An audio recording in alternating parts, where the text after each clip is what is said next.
Hey guys, welcome back again to my channel. Today I'm going to talk about traveling with a toddler. This is our first time traveling with a toddler. She just turned a toddler, so she's about 12 months when we first traveled with her.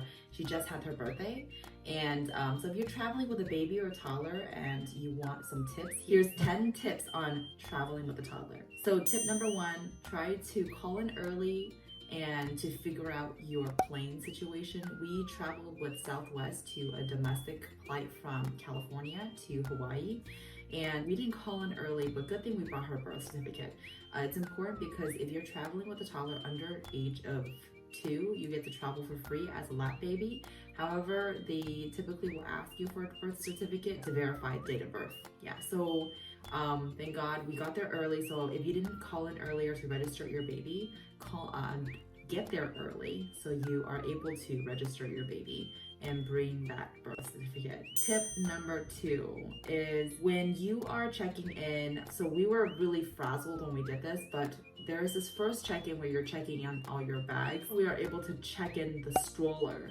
So we check in all our bags and we check in our stroller at the gate. Usually when you're traveling with a baby, I believe under 6 years old, or I don't remember how, each flight has their different ages, you're able to first board the plane. They have, for Southwest, they have A, B, or C. And we tried to check in early. We could not get into the A group, but we were in the B group. But however, it doesn't matter because Southwest allows you to get into the B group automatically if you're traveling with a kid. And it was interesting. So there's a different line for that. So make sure you line up on that different line if you're going with your family. And they only allow 2 adults with any number of kids. So let's say you have 3 kids, 4 kids, doesn't matter, 2 adults maximum. So if you have traveling your grandparents, just make sure who you want to be sitting with the kids. So that was interesting. So with us, it was just me and my husband. So we were able to just 2 of us, it was easy. Number 3 is to bring lots of treats. Oh my God, treats was a lifesaver. Our baby could not sleep on the plane. The 5-hour flight, going there, she slept for 30 minutes. Coming back, she slept for 0 minutes. It drove us kind of insane. She's just a really bad napper when she's not napping in her bed. So we brought a lot of treats to entertain her and also bring milk, right? So milk will help her with your ear popping when you're taking off and you're landing. This because they don't know how to pop their ears by themselves. So this will help them be able to do that when you're sucking on a pacifier or if you have a baby that just wants to drink milk. Tip number 4 is sometimes it would be nice to bring a little baggie of a goodie bag for the people sitting around you.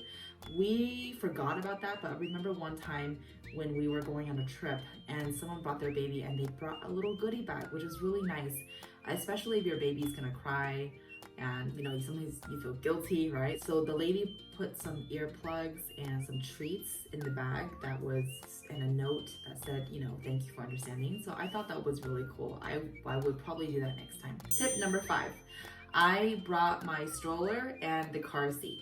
We did not know if you needed a base, but when we got to Hawaii, nobody was using car seats, or they didn't really have big policies on, I don't know why, on babies and car seats, and they were really loose about it. But anyways, we did bring our car seat, but I didn't know that your car seat didn't actually need a base to click into. So actually, if you just put your seatbelt into, there's a little hook that hooks the car seat. I had no idea. So, I'm sure many people know, but I didn't know that you didn't need a base for a car seat. So that was kind of interesting to know.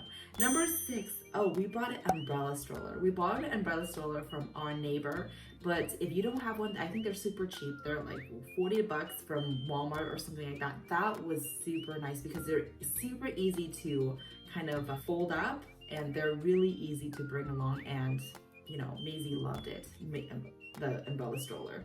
And if they need to take a nap, you're able to lie them down as well. So that was pretty cool. Tip number 7, bring lots of toys. All right, we didn't bring enough toys because we're like, we're gonna be out and about. But when Maisie was in the Airbnb, she did want to play with her toys. We only brought probably a couple of toys, but we ended up going to a store and buying more toys. So I would, if you have the space for it, bring more toys if you can. for your baby during those downtimes where they're at home. And we also brought her pink blankie, which she likes to sleep with, was very helpful. And her sound machine and her blankie. Tip number 8, rent gear. Okay, so Hawaii had this place called Paradise Baby, I think it was called, and you're able to rent, for example, a crib, or if you want to rent the pack and play, you can rent. We ended renting a wagon and a pack and play. The wagon was awesome. It was one of the best rentals we did at the Paradise Baby.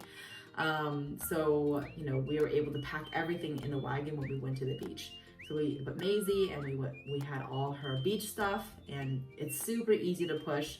So those things you can rent, so you don't have to pack everything. Tip number 9, find baby-friendly places when you go to your destination. I did a lot of research, so I was so you're not researching there. If you want, I'm making another video on what are some nice places to go to Oahu, and if you're traveling with a toddler. Tip number 10 is book a place that has 2 rooms if you can, if your budget allows for it. We originally was gonna go with a hotel, however the hotel is only 1 room, and if the baby takes a nap, where are you gonna go? Right? If she's gonna sleep at 7:30 or 8 p.m., that means we have to go to bed at 7:30 or 8 p.m. So we rented an Airbnb, therefore she's able to sleep in a different bedroom, and when she took a nap, we were able to hang out in the living room. So these are some of the tips that helped us when we were traveling to Hawaii. So thank you for watching. Bye.